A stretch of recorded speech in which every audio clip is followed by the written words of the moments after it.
Hi, boys and girls. Miss Mary Beth and I are with you again in the atrium at St. Patrick's, and we have another parable to share with you today. You may be looking at the table and seeing the Good Shepherd set up here. Yes, we have looked at the Good Shepherd before. We saw the Good Shepherd where he will go after a sheep that's lost. And today we're going to bring in another two characters for you. This character here is what we call a hired hand, okay? He would be someone that would be hired for money to take care of the sheep, okay? This is a wolf. A wolf would be there to scatter the sheep and to separate them from the shepherd. Right now, we're going to take a look at the words that Jesus gave us, and then we'll talk about it a little bit more. So whenever we read scripture, we light our candle to remind us that Jesus is present with us. The Good Shepherd calls his own sheep by name and leads them. When he has brought out all his own, he goes on ahead of them, and his sheep follow him because they know his voice. They will never follow a stranger. In fact, they will run away from him because they do not recognize a stranger's voice.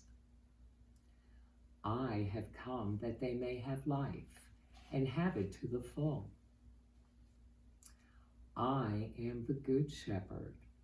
The Good Shepherd lays down his life for his sheep.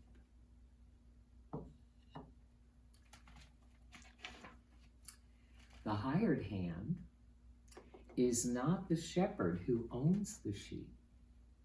So when he sees a wolf coming, he abandons the sheep and runs away.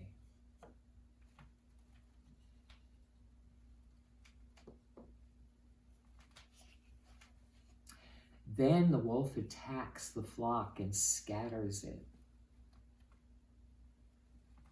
The man runs away because he is a hired hand and he cares nothing for the sheep. I am the Good Shepherd.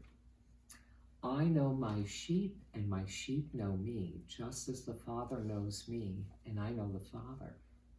And I lay down my life for the sheep. I have other sheep that are not of this sheepfold. I must bring them also.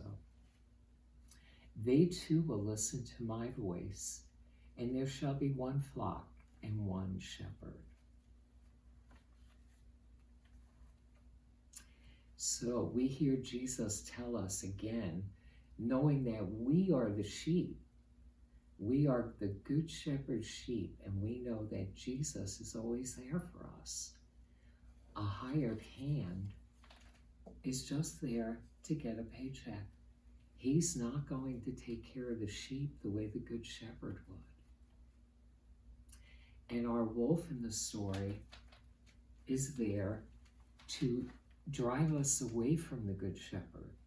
So you may want to think about some things that would keep you from following the Good Shepherd. It might be things like too much TV time, or maybe you are occupied with something else and you don't visit Mass on a regular basis, all right? Maybe you're having a hard time sharing with others, right? So these are things you might want to think about. Who is the wolf in your life that would try to keep you from being on the path with Jesus, the Good Shepherd? He lays his life down for the sheep, not like the hired hand. The hired hand would run away and leave the sheep to be by themselves and to have to fight off wolves in their path. So these are things you might want to think about in this story that Jesus is telling us today, and how we can stay on the path and follow him, whether times are good or whether times are bad for us. Okay. You may want to draw about this, or find these words in the Bible. All right, they come to us from the Gospel of John. So you can find the Good Shepherd story in the Bible, in the Gospel of John, and you could read these words again to yourself. Okay. We thank you so much for being here as we prepare for the great feast of Easter during Lent. And we hope you keep on praying and keep on staying on that path with Jesus. Thanks for being with us again today. Bye, kids. We'll see you next time.